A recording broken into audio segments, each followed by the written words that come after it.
Welcome back to Hemtight Homestead, where there is always something to do. Today we're going to start installing our SportDog 100C underground fence. In this video, I'm going to use the edger to create some ditch to put the underground fence in. Some portions, I'm going to use a chainsaw to rip a ditch right in the ground. We're going to do a couple different methods. We're going to install in the ground. We're going to install some to an existing boundary fence using a couple different methods, and I'm going to show you how to use this waterproof connector. Let's get at it. This is the best place to start. I think this is the building. We ran electricity to this about a month or two ago, and we're going to run the wire right out the back of the building. I've already taken my weed eater and made me a spot to trench all the way down to where my trailer is parked at. Then we'll have to move it, and we got the gallery right here watching us execute today. All right, so this is how this is going to kind of work. I'm just going to put this in the ground. I'm going to put the other side towards my feet. Step on it a little bit and give it a nice open there. We got lots of rain lately, and that's going to kind of help with this process. I think the ground won't be near as hard. And I'm trying to go about 2 inches deep. Some places I'm not going to be able to get 2 inches because of slate and rock and whatnot.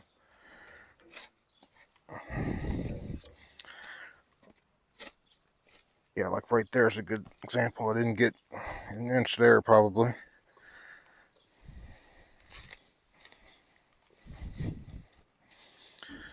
Alright, so far so good. This might not take me as long as I thought it was going to take. But when I get around to some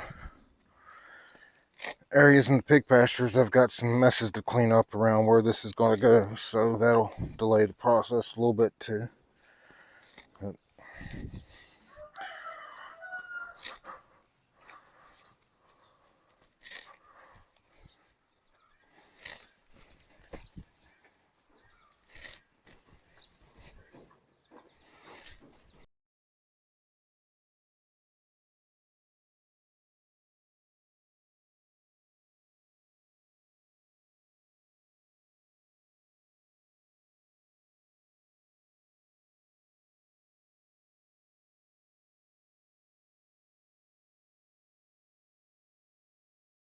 Took me about 13 minutes to go. I don't know. It might be 50 feet maybe. So it's going to be a long day of doing this for me. I'm going to go ahead and start laying some wire in here so you can see what that looks like. And then I'm probably going to cut the camera off and go around the property. And when we come back, we'll be hooking this thing up. All right, so in the box you get some wire connectors, 50 flags, and these will go at the 6-foot mark from the wire, and that will be used to train major to the property line. I'm going to leave out a little bit of extra so that I can get it up inside my building.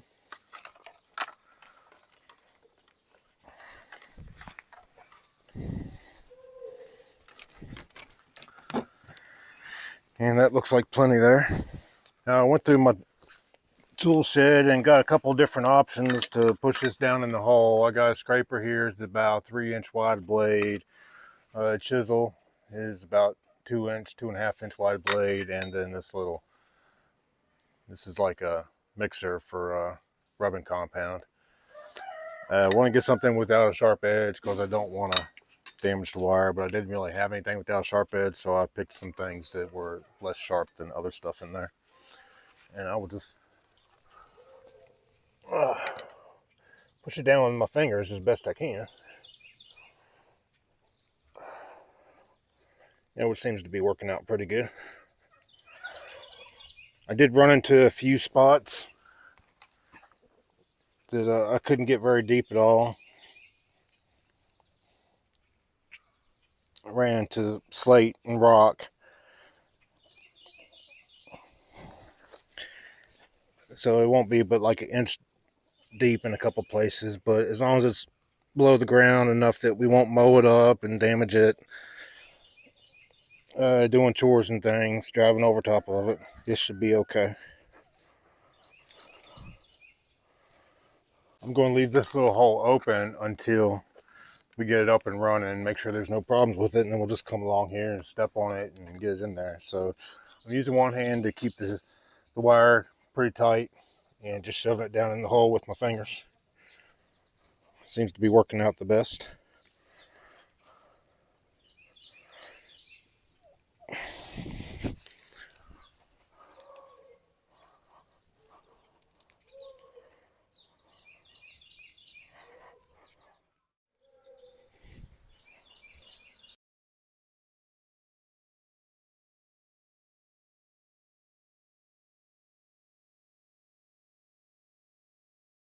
All right, so the edger turns out to be just about the perfect depth for this thing. You can see my line here. I'm going to go up here and show you how well it lays in the hole, or the trench or ditch, or what you want to call it.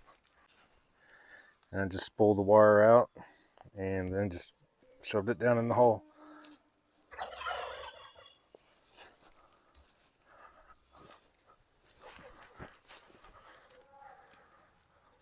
Okay, it is 7 in the evening almost. I got about an hour and a half of daylight left. I have not gotten very far today. There is the tool shed up there. I got it all the way down to here. Went through the breeding pasture and then dug a little ditch across the driveway.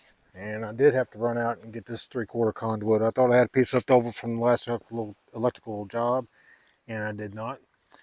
And I just took my zip saw, my Dremel zip saw, and just put a slit in it all the way down one side so that I didn't have to cut the wire. I'm just about at the end of 500 feet. I'm down there in the girls' pasture on down there a little bit. So right here, I had to take it out of the ground and put it on the fence post. You can see it right there, and that's with the little electrical staple. And these 4 posts here, I just ran into all kinds of tree roots right through here. Some of them are this dead sycamore, and I wouldn't have cared about cutting those, but some of them go to these young maples, and I didn't want to disturb those roots. So I think that'll be fine. So you can see the little green line all the way down at the bottom. I got staples at each wood post, and I will go through here and put some zip ties on the fence there. I may have accidentally found a better way to dig this hole. I know that I mentioned that Kelly saw somebody on Facebook or YouTube or something said to do this with the chainsaw. And I did have to cut this root here. And accidentally by doing that, I discovered that, wow, this chainsaw really does the trick. So I'm going to cut a little bit with the saw and see how I like it. I did cut a little bit through there. I've got a new chain up there in the barn, so I'm not worried about the chain. And we'll see how it does. I've got the spool right down to there. I'm almost out of it. We're going to make a connection on that in the ground, and that'll probably be it for the day. All right.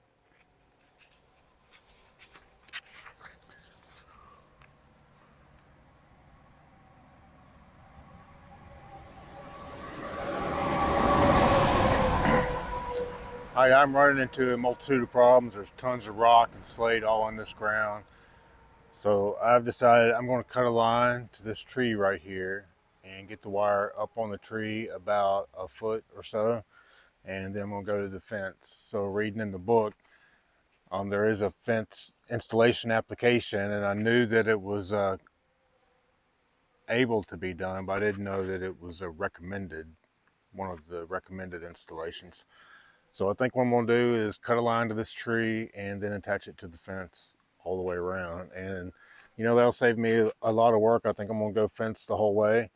We already have boundary fence all around the property, so I might as well use it, right?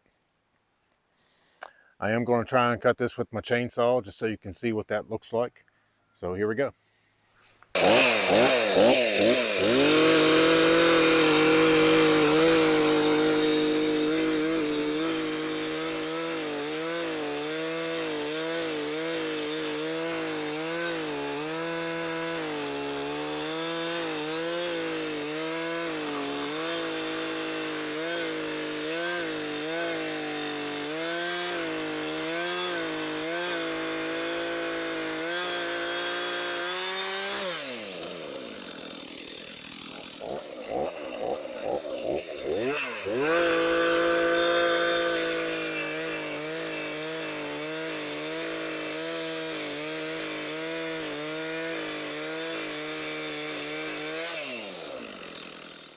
All right, I have found a better tool for putting this in the ground, and it's simply a wedge. I'm going to use the fat end of it and just stick it in the hole here and shove that line, that wire right down in the hole. You see, a chainsaw does cut a pretty nice ditch all the way through there. I got about 2 to 3 inches deep, except for a few spots I ran into some rock. Probably saw the blade sparking on me, but that's okay. I'm not going to torture my chainsaw anymore, I don't think. I was using this 1/4 inch ratchet extension. It's about 10 inches long, and sometimes I was able to use the short end of it, and sometimes I had to use the fat end of it to shove that wire down in the hole. But I'm going to go all wood from here, but won't need it for much longer. We are almost out of wire and almost ready to tie in a new wire. See how easy that works? Just shoves it right down in there.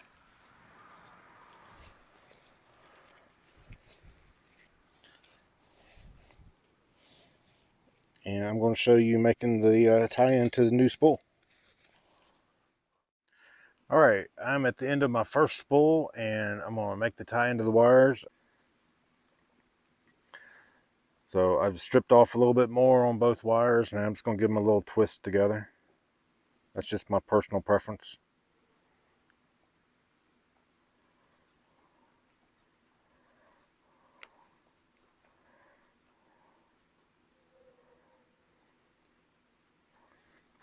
And then the wire nut that the SportDog system comes with, that is next.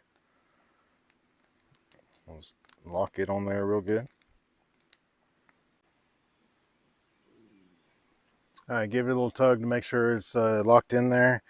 And the next thing to do is to take the waterproof connector, and we're going to shove this down inside of here. And it's got a little latch cap, opens right up, full of waterproof gel material, and we will take this and shove it in here as far as we can get it, all the way down in the waterproofing, just like so. Run my wires back out, close the cap, and that's all there is to it. Now, just as a little bit of added protection, I'm going to go ahead and wrap the opening up here at the top with electrical tape.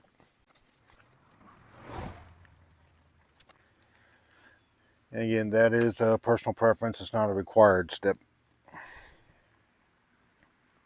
Now we want to shove this whole connector right down the hole, and I'm going to give this line just a little bit of a figure-8 tie there so that I can't pull it apart. And don't put too much stress on the wire. I left the loop pretty loose there. And now this goes into the ground. And there's what that looks like stuck down the ground. I had to dig up my hole a little bit. I'm going to go ahead and cover that up so the pigs don't come mess with it.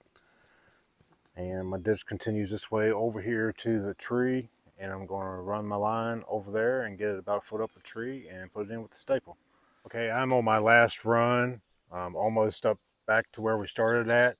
I've done several different methods of installing this. I used the edger to put it in the ground. I used a chainsaw to put it in the ground.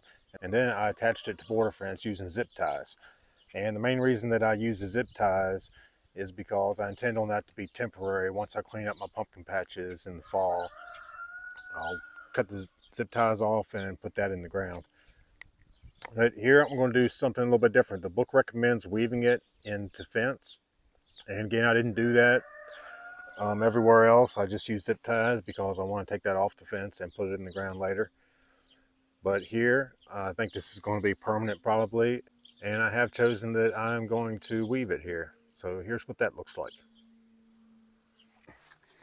And I'm just going in and out of every other one and going around the fence post.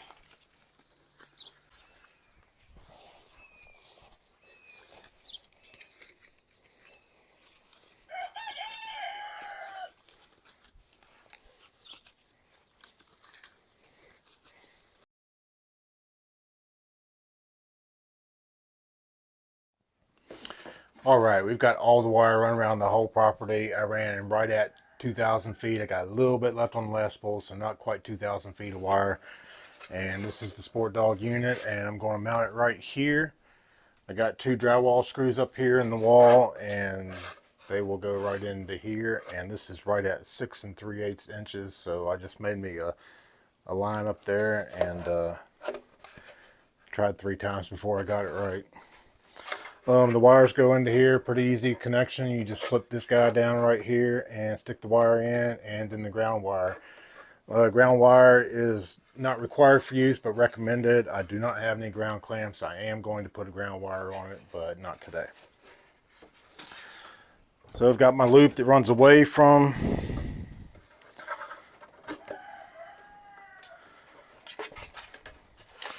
the tool shed and goes up along the fence line this way and towards the boar pasture.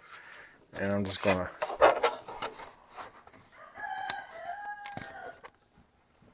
open this up and stick it in there. And there's that. And this is the one that came back around the sow pasture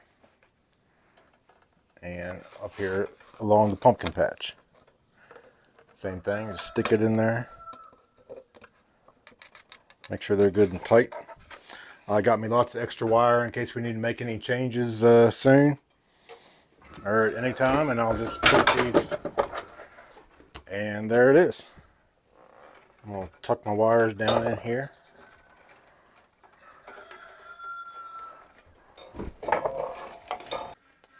So down here we got the on-off switch and the range. Recommended in the book that if we installed it on an existing fence above ground to put it in high range, so that's how I have it set here.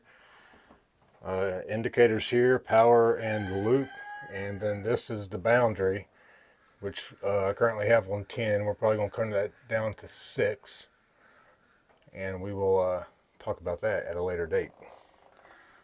All right, so let's turn her on. Power button on, loop on. That means everything is working like it's supposed to. So cannot wait to get this thing in operation. We need to get that poor dog off that long line that he carries around with him everywhere. Gets hung up on a lot of stuff. He loves to hang out in the creek bed, and getting the system up and operational will get that line off of him and let him run free. Alright, so that is it for this video. It's been a long 2.5 days for me. I thought I would get this thing installed in one day, and going through 2,000 feet of wire, roughly 4 acres or so, is quite a bit. Power light is on, loop is on. Loop means that the system is working properly. If you don't see your loop light on, then you've got a broken wire somewhere or a crossed up line or something that's creating it to not encompass the entire property. So thanks a lot for watching.